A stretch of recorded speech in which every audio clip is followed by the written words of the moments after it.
from the entertainment capital of the world, Las Vegas, Nevada, it's Midnight in the Marshaverse, starring Marsha Warfield and her two sons, Stephen Roberts and Skillz Hudson as the problem child. Good morning. Welcome to Midnight in the Marshaverse, where we get together and chill and talk about stuff and hang out with some of my comedy friends and my two comedy sons. And tonight, we're going to have some cannabis and cognac like we have every week. And this time, we're going to feature, again, Whoop Fam. Whoop Fam is Whoopi Goldberg's line. And this was one of the things she introduced us to.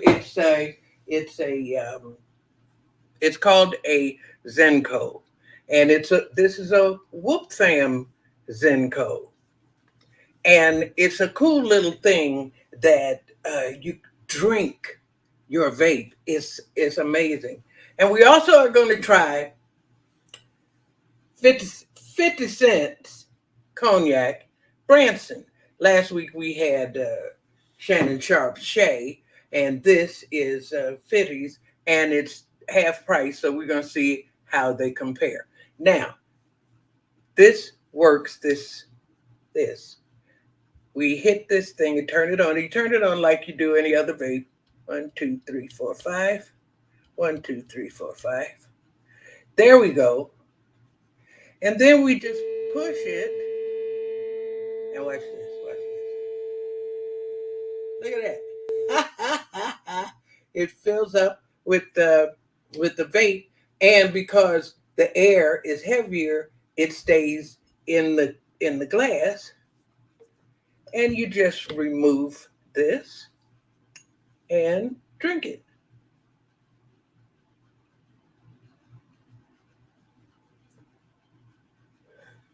Okay, that was a good hit. So we'll see if I can function through the rest of the show. And we're going to pour a little cognac. If I can get this stopper out. Just a little nightcap once a week. Just a little rheumatism medicine for my old bones and joints. And just chill, take the edge off the week, of the all of the hustle and bustle. And that's why we do it at midnight, where it's the exact opposite of happy day people scurrying around, running around, losing their minds, staying busy all the time. This is chill time. This is cool out, chill time. And this is to you. I'm so excited about this show. This show features some things I really want to talk about and get into. And my special guest, my friend girl from way back. And not only is she a friend, she's one of the premier comedians in this business. She has made a mark on this business that is hers and hers alone. And I'm so happy she's here. And I think you're going to really enjoy. You're going to enjoy Kym Whitley. But stick around, because right now we're going to talk about something that I saw in a video. We're going to talk about a video I saw by a young content creator named Garrison Hayes. I had seen his work before, never really knew his name, but I had seen his work and always been impressed with the way he presented himself and the arguments he makes. And they're very thoughtful and very well done. He does a lot of research. He does a lot of content in his videos. And so I was watching one on YouTube, and he was talking about how the commercials, the Black commercials in the 70s, that watching them now, they seem kind of cringe. It's like they seem a little, for lack of a better word, coonish. And so he made some very interesting points and put together a very well-crafted argument as to how these things came to be and the history of show business and the like. But as I watched, I noticed that he was not mentioning a salient point, and I'm pretty sure he probably wasn't aware.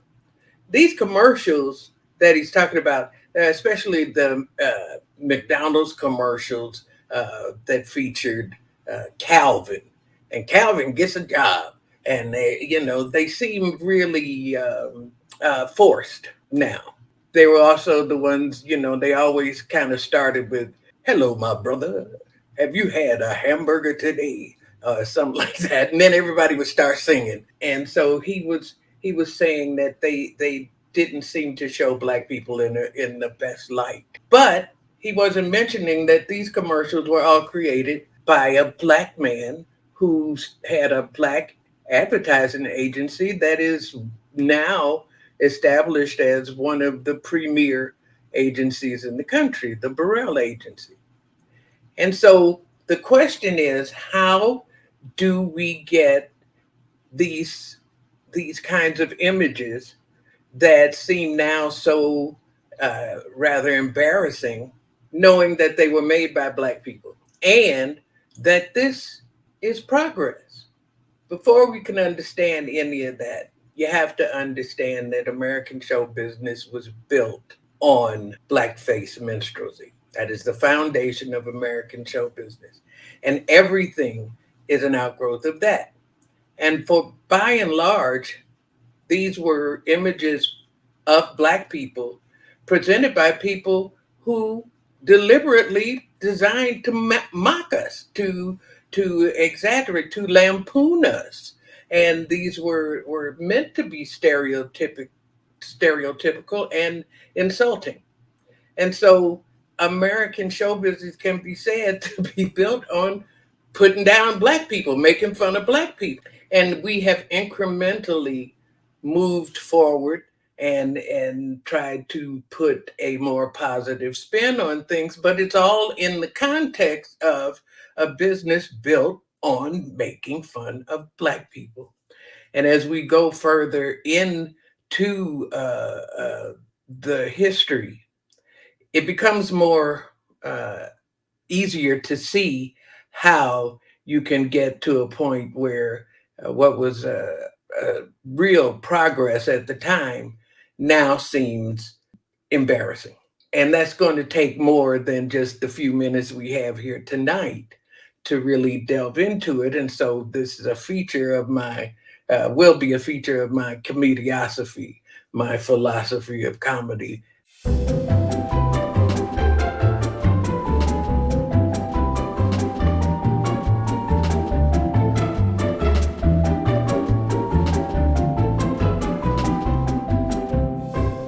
I find myself going on sets that have black producers, black staff, black actors, hairdressers, agents, everybody on this set. And I am usually moved to tears because when I started, if there were black people on the show, they were on one side of the camera and everybody else on the other side was not black. So there's been so much tremendous progress where you have producers who are mega producers. You have so much industry and so much outlet, but it was a long, torturous path to get here. And the Calvin commercials, like I said, seen in the proper context, are positive. They are the result of a lot of activism. A lot of it gets lampooned itself because when you're raised in a system, you tend to absorb the narratives that you're fed. And so we lampoon and make fun of people like Jesse Jackson, whose Expo and Operation Breadbasket and Operation Push in the 70s, and his activism as far as getting people and major corporations to invest in the community where they had not before. Those efforts paid off in things like commercial access for black advertising agencies, as well as more opportunities for performers and all across the board. And so we can make note of that, acknowledge it, and take a look at some of the Calvin-esque commercials. Most people my age are very much aware of what those commercials were. And they were kind of funny back then. You know, people made fun of the Coke 45 commercials and the McDonald's commercials and the Afro Sheen. Your Afro is the best in the neighborhood, or whatever they were saying. But it was a tremendous step in along the path to get us to positive representation. And so we'll get into that more as we go forward. But right now, we're going to have to take a break to have a word from our sponsor. This week's Midnight in the Marshaverse is brought to you by Aunt Karen Suburban Seasonings Park and Porch Picnic Packs.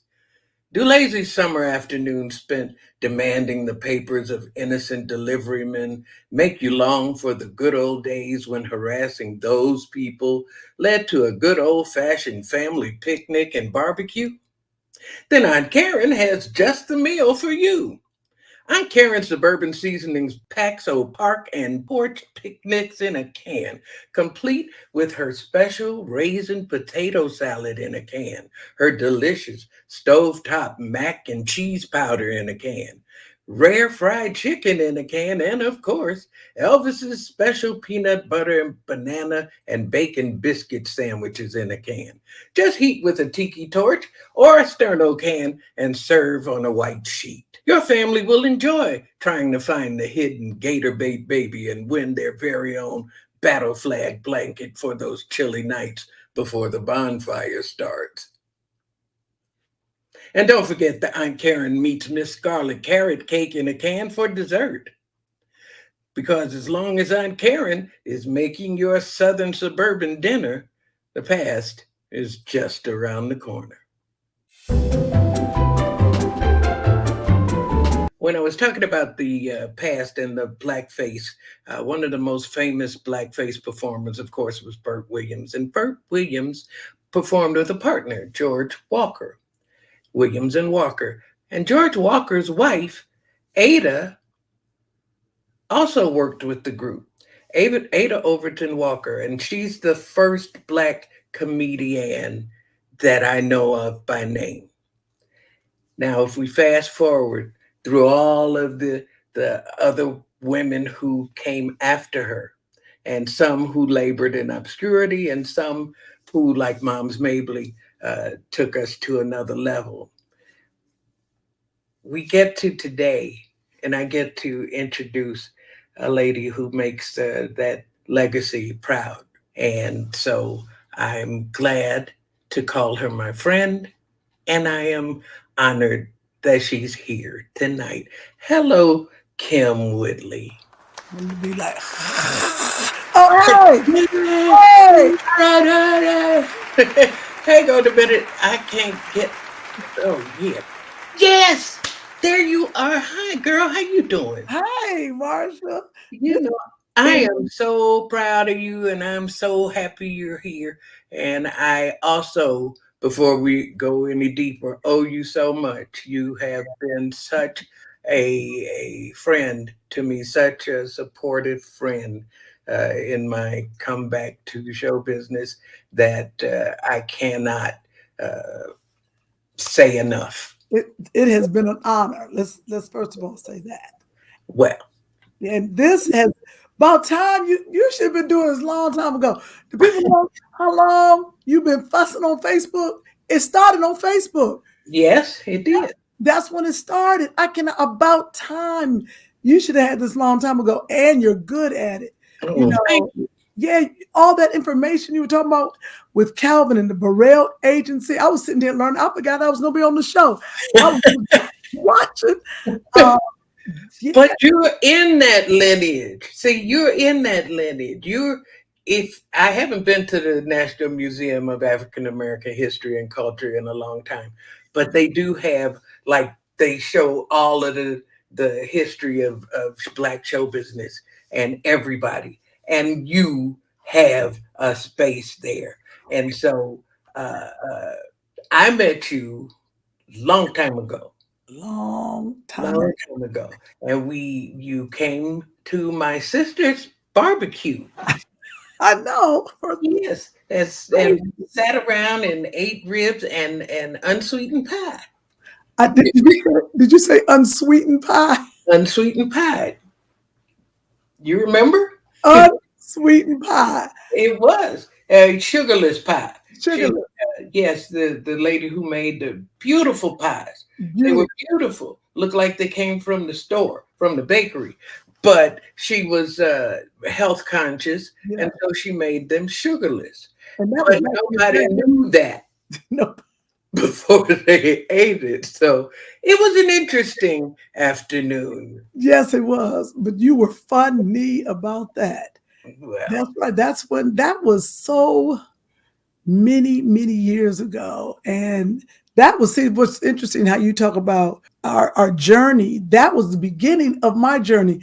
I mean, the very, like, you know, when people say they step foot on Plymouth Rock, you know, I just stepped foot in Hollywood. I just gotten here. Literally, probably been here a week. Well, I didn't know. I don't remember where I met you, but something made me say, come over. And that's what I was going to say. I think maybe one of your friends must have brought me over there, because there was something about you, your big personality, and you do comedy. And at the time, people thought it was rare for a beautiful woman to do stand-up. And you were, you know, just taking that Lucille Ball approach to where, yeah, I look like I look, but I'm funny. And you made an impression, but you were concerned. Yes, I was concerned, and you eased my concerns. But I was concerned enough, not only about people who were haters, but just about being so far away from home. And when you see someone like you, you're doing it, you were strong, and it what makes me realize who I am in the industry. When younger people see me, I understand my position because I saw you and I said, I'm watching her, she can do it. So I think people do the same thing for me. Well, you bore, or people thought you bore, a resemblance to Jack Hay. Yeah, and that was seen by some as a negative. And somebody had put in your brain that that meant that you didn't have a place in this business because we already got one Jack Hay. Right. And no, say it. They were threats. There were threats made, Marsha. And I told you there were threats. You told me there were threats. And I know Jack Hay, and I'm pretty kind of comfortable in saying there were the kind of threats that she was joking. And that's it wasn't even her. Oh, okay. It was her, one of her adjacent people. She never directly said anything to me. Okay, good. I'm glad to hear that. But I was like, I know that nobody can stop anybody. Nobody can keep anybody from their path. And so I was very comfortable in telling you, girl, don't pay no attention to that. Go and do your thing. You came out here for a reason. You have a belief in your talent and yourself. And so don't let nobody tell you can't do that. You sure do. We've come through that to my retirement, and then come back and said I was going to start doing stand-up on Facebook. And then you not just gave me a job, gave me praise, and let me come out. Let me come out publicly in one of my first appearances back in the business. And I will always be grateful for that. I don't think I had looked that good before or since. Baby, you fantastic. See, that's what's so crazy. It was like I was a fairy godmother and you were Cinderella. It was one of those nights. I was so excited because you were brave enough to tell the stylist what you wanted to wear. And you hadn't dressed like that in public. No. And I hadn't dressed like that in private. I was coming out. I'm coming. Baby, you came, you were sharp as a tack. And well, it looked good. Beautiful. And you were tribute. I was also, imposter syndrome was on overtime because you were honoring people who had an impact on you. And I'm like, oh, she must have got to 4 and needed a 5th. And so he just pulled my name out of the hat because I had been dormant for years. And when I walked into the dressing room, I saw Jane Kennedy. Jane Kennedy, okay, I'm gay. She's gorgeous. Yeah, she was a crush. But more than that, Jane Kennedy, I so admire people who stand up. And she stood up. Yes. And she took a lot of guff for being a beautiful woman who knew what the hell she was talking about football. And they ostracized her, fired her, and all kind of stuff, and she still persevered. And they just did a special with her and Brett Musburger, honoring her, making people know just how big an impact she had on sports. There were no women. There were like 4, 3, whatever, and no black women. And she had a spot on CBS Sunday morning football or whatever, and aced it. Yeah, not just as arm candy, not just as, oh, isn't she gorgeous? Oh, look, the big man got the ball. No, she was like, no, he's going to do an end around and could have passed off to Buck. She knew what she was talking. She knew the sports. So I fanned out on her, and I asked her if she would sit with me, and she said yes. And so we sat together like a date, and it just made it a whole dream come true. It was a magical night. Yeah. And I think I was just so excited because that night was pretty magical. And I think about the women that you said the 5th, but it was women who were pivotal in my career. Each one of them, and that's like you said, Jane Kennedy, really, we saw her on television and knew that we could do it. And her strength, I wanted her to be honored because her strength of even what she went through with that marriage. And, people, now I look at TikTok and people showing everything. We look at Instagram, people showing everything. They showed one tape of her and, really tried to destroy this woman. Yeah. Very instrumental. Well, she threatened the patriarchy, just being that beautiful and not being stupid. It was threat to the, guys. We're talking football. These guys are like, she can't know as much as us. And when she was right and they were wrong, wasn't no more for her. But now. But go ahead. I'm doing all the talking, but it came around full circle again when you and Sherry, you were on the Sherry Shepherd show, and you sent me a tape of you in the dressing room that she dedicated to me. Again, I'm like, why am I they're icons she's honoring? What did she run out of people to name? And so I was very overwhelmed with that. And a whole dressing room. No, don't skip over that. There's only about 4 or 5 dressing rooms in the building. One, because she'll tell you, okay, you're going to be in the Marsha Warfield dressing room. You'll be in the Whoopi Goldberg dressing room. But it's your picture, everything honored. I know she asked you to send her something. I was so excited when she did that. See? I was too. Now, what was your breakthrough role? Wow. What was your breakthrough appearance? What was it? It probably was Next Friday, my first movie with Ice Cube. That had to be the breakthrough right there. I'd done small parts on different things, but when I played Sugar in Next Friday, baby, that was it. Okay. Yeah. Well, you have made like I said, quite a career for yourself. Still, you are still kicking ass and taking names. You and Sherry's two funny mamas is what are you on your 50,000 like 2 something. And you're a mom. I'm a mom, a 13-year-old now. All right. How's that feel? It feels good. I forget sometimes that I am a mother, and I get caught up in this business.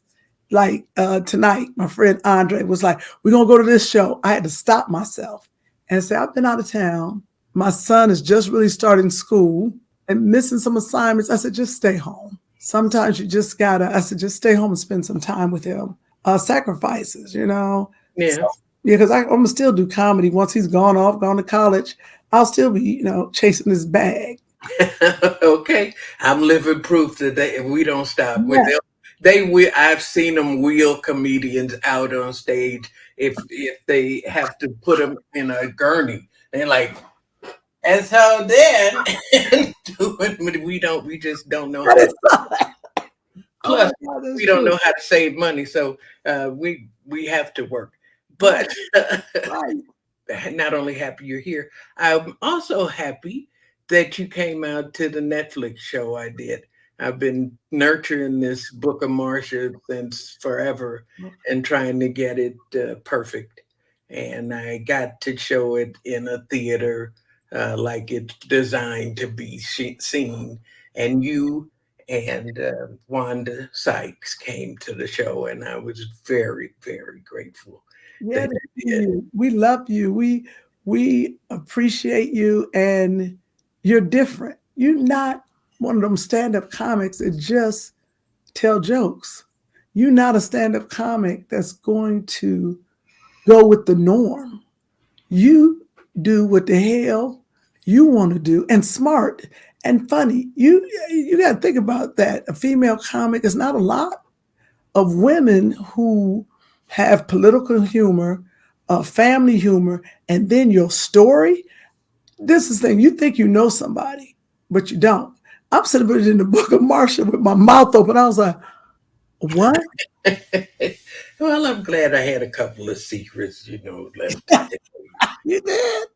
But like I said, very, very honored that you came, and I'm very honored that you've been such a friend to me. Absolutely. And I thank you for coming here tonight. And if you stick around for a minute, I know my comedy sons, if Skillz is through smoking his blunt and and Stephen is not ranting about something, I'm sure they have a couple of questions for you. Would you mind staying? Oh no, I don't mind at all. I like that little thing that you smoked the vape. That was crazy. Okay, wasn't it cool? I couldn't wait to show it. But we're gonna take a little break and then we'll be right back.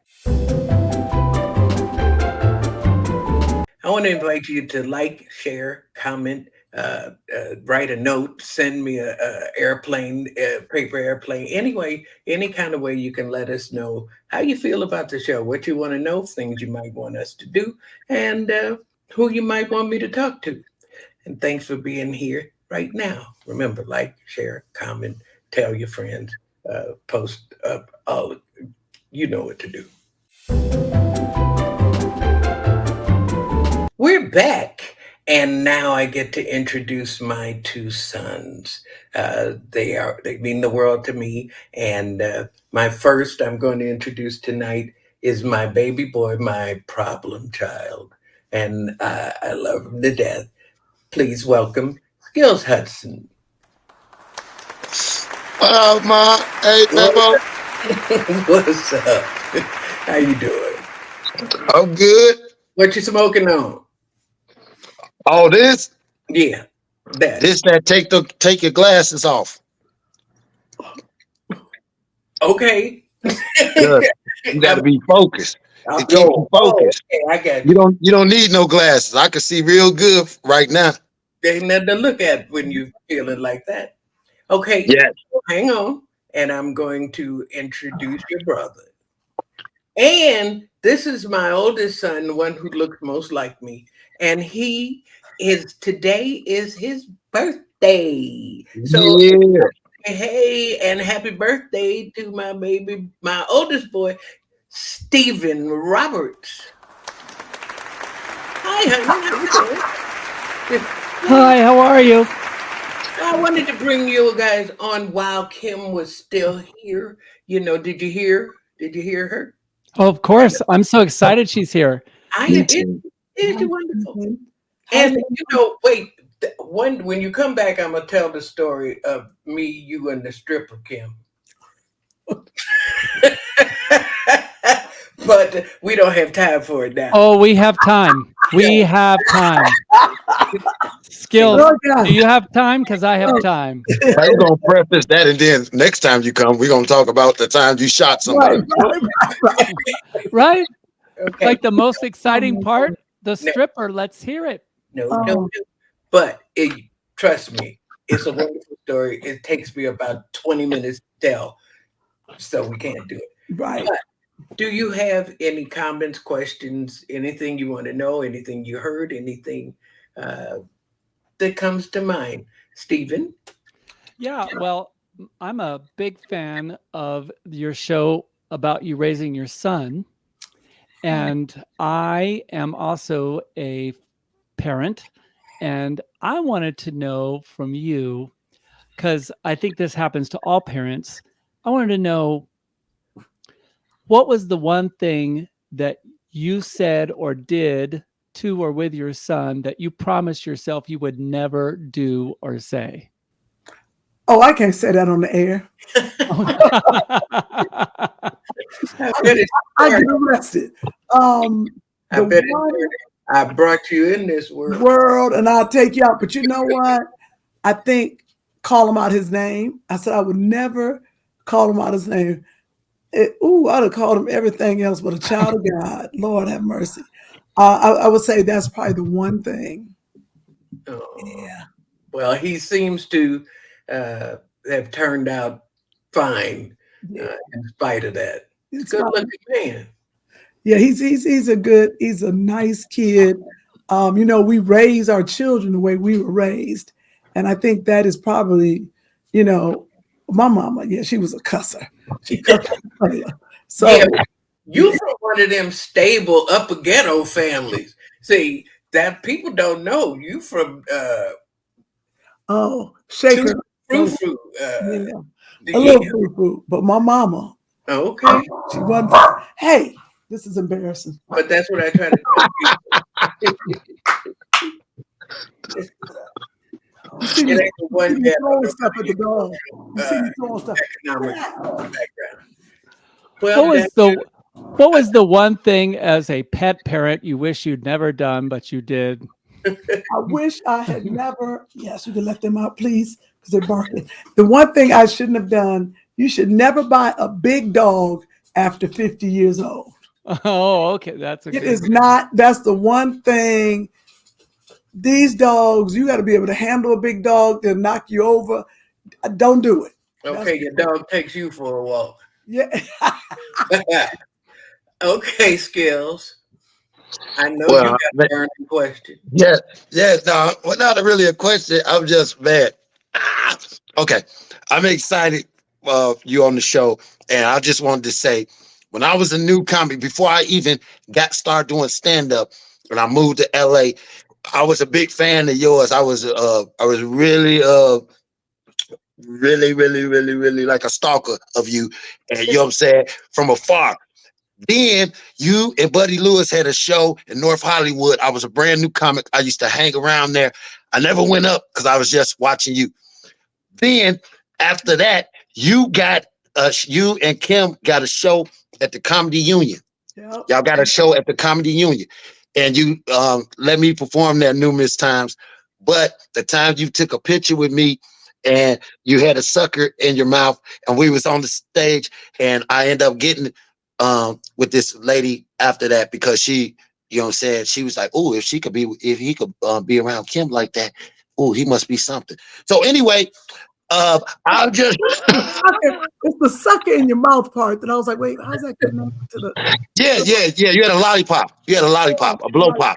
Words, you got and And I was about to take a picture, just a regular picture. You was like, no, and you hugged me, and I got a lot of love for that.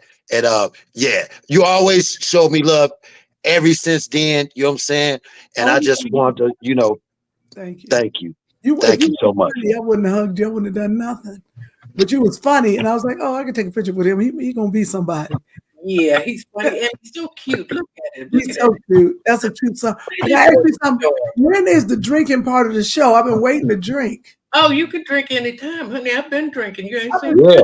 I've been sitting there gonna drink. My mouth got all part. No. What you drinking? Now I'm drinking. It's a mixture of like a ginger, one of those sukas, and some sour stop because it's late. I didn't want to, stay up, but I probably should have opened up some of my white Hennessy. Okay. Yeah. Yeah. Well, see, you can't go wrong with the yak, and this is not bad. I don't. Oh, that's he said, what's his name? 50 cents. Yeah. Yeah. So it's not bad, and it has decent legs, and so I'm enjoying it, and I have so enjoyed having you on the show. Thank you so much for being here. And anytime you want to stay up late, welcome to join us. You ain't got to dress up. You ain't got to do nothing. You put on your pajamas, lay in bed, and I love that. So, because it's all about the chill. It's all about the chill down to feel good. And again, I keep coming back to the Golden Girls song running in my head. Thank you for being a friend. Oh, thank you. Please have me back. This was so much fun. Anytime. Yeah. Y'all say bye to Miss Kym. Bye, famo. Thank you. I'll talk to you later. All right, bye, friend. All right, bye-bye. Don't lick me. Don't lick me. Don't lick me. Don't lick me. Okay. Now I'm the most meet and greet person. I like being around people. I am stand up. After the show, I like to meet and greet. I don't know what I say or vibe I give on stage that the other day, this lady, she said, this is her birthday. Her friend, she was like, can we take a picture? I'm sitting down in front of my, behind my merch. She goes, this blop down right in between my legs. Now, I wanted to complain. The middle of my part of my body didn't want to complain because it enjoyed the situation. But I felt violated at that point. But it happened so quick. You know what I'm saying? I'm trying to be nice. Then the lady goes to take the picture. She hugs in, and I'm going to focus on the smiling, and then I feel the warm tongue hit my face, and it was a slow, sensual lick. And I'm smelling denture juice. I'm smelling hot sauce. I'm smelling the drink. I'm smelling all this, and I'm still smiling. And then I turn around to her, and then I start roasting. I'm like, hey, lady, you can't be doing that, blah, blah, blah. It's security around everything. I'm like, secure some shit. Secure something. I just got on stage performing for all these people, and you just let my face get licked. Now, what if I would have tried to lick somebody? You're not going to allow me to lick no lady. You know what I'm saying? But this lady was able to lick my face. I didn't feel like I should have to say this, but I'm going to start having to say, don't lick me. Hey, how y'all doing? I'm Skillz. Don't lick me, Hudson. Okay. Well, you got that on record. And thank you so much for sharing that really disgusting story. And now we turn it over to the 2-minute rant champ. Well, first of all, I would like to say that's your next T-shirt, Skillz. Don't lick me.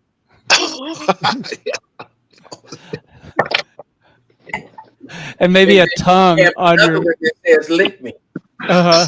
Yeah, one don't lick me, and one that says. Yeah, exactly. No, I don't want to lick me one. No. I already been licked. No licky. No licky. Okay. No, like, oh, look, you're frozen. Oh, there you go. birthday men, birthday people. Oh, let's talk about something light. It's my birthday. I want to talk about something light, something, kind of humorous. Let's talk about the word faggot. Who told straight men they could say the word faggot? Who told them this? Who said that they could say the word and the word gay? How come faggot and gay get to be told, and that's still a word that can be used by straight men? It's so funny because I watch wives tell their husbands, don't say that, don't say that. It's like, but I didn't mean it like that. I meant it the other. It's the word. The word is the word. The word is exactly what it means. That's what it means. It means a gay person. Gay and faggot mean exactly that. How can it mean anything else? You're at the sports arena playing basketball with your friends, and somebody says, "Oh, you're gay," or "Oh, shut up, faggot." Like, that only means one thing. I refuse to be your punchline. I am not going to be your punchline. I'm Skillz' punchline. He keeps calling me Karen. I'll be his punchline. You can make fun of white guy, white male, all you want, but lay off the faggot words and the fag and the gay. It's not yours. You don't get to use it. It's not yours. Stop it. Okay. Don't say gay. Stop it. Don't say gay. Don't say gay. Don't say gay. That shake weight thing you were doing, Skillz. I saw that. I saw that. Were you doing something, Skillz? He was doing a shake weight thing. This is a 20-pound weight. Yeah, but it's white, and you would do. Oh, because I was doing this. Yes. Why were you doing that? I'm building my wrist. Okay. You're gonna fend off the people who are licking him. My 2-minute rant is Republicans. I don't understand the Republican Party. I didn't understand them when Nixon was running, and I didn't understand. I was too little to understand the shift that was going to happen with the Civil Rights Act and the Southern Democrats defecting in 1964, and then Nixon coming into power, and the Republican Party. The Republicans used to have liberals and moderates and their far right people, just like the Democrats had liberals, moderates, centrists, and their Southern Democrats. When they switched, they both went kind of extreme, and they both went to the extremes. But the Republicans went way to the McCarthy kind of just really madness, and they are so invested in their let's go back to before the Civil War, because the Southern Democrats, who are now the Republican right wing, they're still upset that they lost the war. They're still upset that there was a Civil Rights Act. They're still upset that I'm a human being and that I am an American. And so they are doing everything they can to try to go back to the days to make America what it was when they thought that only white people could make decisions and only white people really counted, and everybody else was put on this earth to serve them. And so this mindset has gone so crazy that they will elect an orange clown, a criminal clown. He's like a combination of it and Ronald McDonald, and he's just like this. He's an unserious person.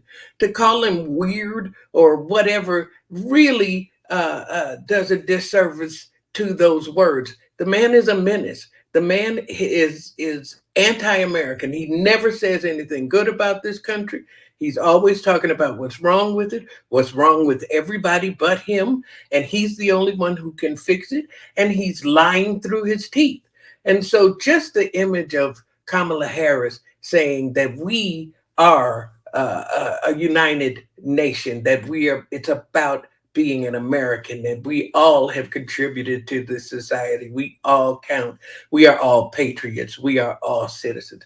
It just, that stark difference really makes the Republicans seem even more weird. Yes, weird is a good word, but it just bothers me because there is a tradition of Black Republicans. Republican Party was the party of abolition. There is still people who hold on to the kind of conservative values. I don't understand it, because conservative means going back in time. And the further we go back in time, the worse it was for Black people and women and gay people and everything I am. But there is a tradition of Black conservatives, especially religious, white Jesus worshiping Black people. And so there is that tradition, but they can't be representative because the rest of the party is so anti us. And it makes me mad, and it makes me sad, and I don't understand it. And that's my rant. Well, as you know, it is my birthday. And when I got home this evening, my husband decorated the entire living room with yellow balloons. Yellow is my favorite color, and big and small, this huge archway between the living room and the kitchen. It was so sweet. I have a picture of it. I'm going to put it up for you guys to see. I'm going to send it to you so you can show everybody my lovely little living room with all the yellow balloons. Wasn't that sweet? So sweet. Yeah. Yes. Did the dogs like it? The dogs Yes. are going to hate it when we pop them. Okay. That's going to be a thing. All right. Well, congratulations. Happy birthday. Yes. And happy birthday. Thank you. All right, Skillz. What was the highlight of your day? Well, the highlight of my day was around 2:00 today. It's been cooler the last couple of days than it's been out here. So I went out to the jacuzzi, and what I did is, it wasn't nobody around. I waited for like 2 or 3 minutes to just really scope to see it wasn't nobody around. And I told myself, I took off my shorts in the water and let them float around for a few seconds. And then I played around, then I put them back on. Well, that sounds... But under the water, like I let them, out the water, let them float up to the top. Then I grabbed them. Then it must have felt real good. And we have some tape that I'd like to show. Wait, what? Scared the shit out of you, didn't When you said floating to the top, I wasn't sure if you meant your shorts or something else. Yeah. What's floating to the top? Those are low hanging. They got all the way to the top. Wow. No, just the tip. Anyway, the highlight of my day is right now. I so enjoyed talking to you guys and spending this time with you. And so the highlight of my day, and to have Kym on the show is like butter on your bread, icing on so amazing. With ice cream and a cherry on top. Yeah. And I mean what I say when I talk about how comedians have always been considered unattractive, that being unattractive was part of your comedy shtick. And many women made themselves seem unattractive because they were comedians. And there's been in the past, 50 years, this whole shift where stunningly beautiful women do stand up. And I mean, these are really pretty, attractive women, and they have substance, and they have a tremendous amount of talent and style and just badass sapphire spirit, regardless of race, color, creed. They're just, assertive and hold their own and feminine and beautiful. Or And they're somewhere in the middle and they don't have to go up or down. They just be themselves. Right. Yes. They're all beautiful, but it used to be considered a detriment. Sure. Until women like Lucy, and then Lucy wasn't always the stunner she was or could be. Right. Played down your looks, and so Phyllis Diller is a great example of she's just uglied up, and she was not an ugly woman. So did Mom. So did the others, and even Joan when she went glam, still had when it just was a different era. Wanda Page. LaWanda was a fire dancer. Yeah, I was surprised when I found out she was dancing, legs out, and yes, legs up to here. And so we no longer have to be unattractive to be funny, and it's no longer a detriment. And I think Kym is a great example. Most of the women that I've worked with could fit into that category, and I think that's a good thing. Allure is power, and they are using that power along with their other talents and just creating a whole new definition of what it means to be a comedian. So, son, hi. I want to thank you both for being you. I love you madly, and I am so happy for both of you. I'm so happy for you, Skillz. You were just on a big show in LA, right? oh yeah. What The was it? Miracle Theater. It was at the Miracle Theater.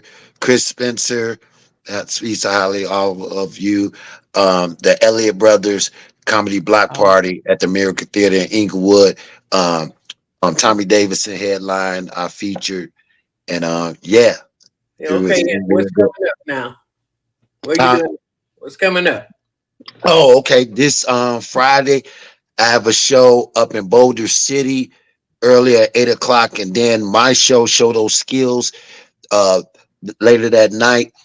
Then Saturday, I'm taping for Hot Mic, part of Heartbeat weekend at the Resort World, and then Sunday I'm at Jimmy Kimmel's with Lunel. Okay, 9:30. All right. That's we'll look forward to that, and if y'all in town, should be sure to look him up. Steven? Yes, Mom. Where were you this week? Where was I this week? This week I was at the Hilarious 7. I was also at the LA Comedy Club. In September, you can see me at several Hilarious 7 shows. You can look it up at StephenRobertsComedian.com. And also I'll be headlining at the Bent Inn here in Las Vegas for the Underwear Show. Oh, what's the name of it again? The Underwear Show. No, the name of it. Bent Inn. It's a gay bar. Oh. Yeah. Yeah. Yes, you got it. Yeah. You got it right. Bent. But I wasn't gonna say nothing. That's not my business. I caught that. Bent in. Bent in. Well, Bent in. I do shows for old people, so so I can see you doing shows for gay people. Yeah, just like Skillz right now is demonstrating how he was in the pool. No, he was more like it was floating up. So, anyway, thank you both for being here. I love you madly. I look forward to seeing you again next week. I wish all the best for you, and you. I thank you for giving me the best of you. Mom. Same. Thank you. Same here, Mom. We love you so much. And before we go, hey, birthday boy, are you available this Friday? Yes. Okay, I'll see you this Friday. Yeah, guess what I have for you? Oh! Yes. I bought Skillz a hat in Chicago. Okay. Another arrangement. So I'll be at your show this Friday. Yeah, show those skills this Friday. Birthday boy in the building, y'all. Probably one of the most beautiful African American history museums I've seen is the Wright Museum in Detroit. First of all, we had a ball in Detroit. Detroit's a wonderful city, gets a bad rap, but we had big fun, good food, good music, good people. And the Wright Museum, when you walk in, it almost takes your breath away. There's this big rotunda, and it's like an amphitheater. And on the floor they have, I don't know what they call it, a pictogram map that lays out the whole Atlantic slave trade, and on the floor. It's just a beautiful, beautiful building and museum when you walk in. And then you go through this amazing reenactment of the transatlantic slave trade. And you're actually in the ship. You're in the bowels of the ship, and you see the change. They tell us that we had a wonderful guide. We had a private tour. It was during COVID, so there weren't a lot of people there, but he was wonderful, and told us so much information, and it was just a very informative and enriching experience to go through. So anytime you get a chance, and even as I talked about Calvin and the history of show business, I'm not an expert or scholar. I've researched some of these things on my own about Blackface and its foundational role in American show business. But if anybody has expertise and wants to share it with us, I'd love to have you on the show to just tell us the truth and the stories, and as many as we can hear and preserve and share. I would love to do that. There's so much about the threads Black people have woven in the fabric of the American flag that we need to talk about. And if they want to take it out of schools, if they want to ban the books, if they want to do whatever they want to do, we are not without resources and power. And one of them is the treasure that is African American historical sites and museums. And I encourage you, if I have a mission in life, is I encourage you to visit them often and donate when you can. Remember, like, comment, share, subscribe, come back again.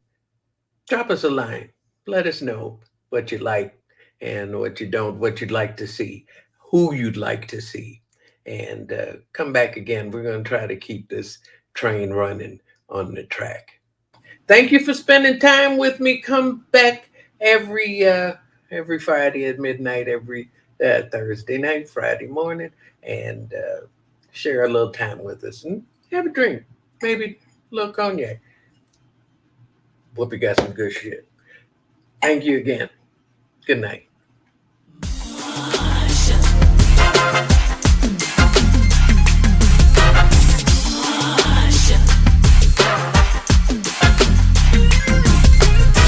Got away, no one can do it like that.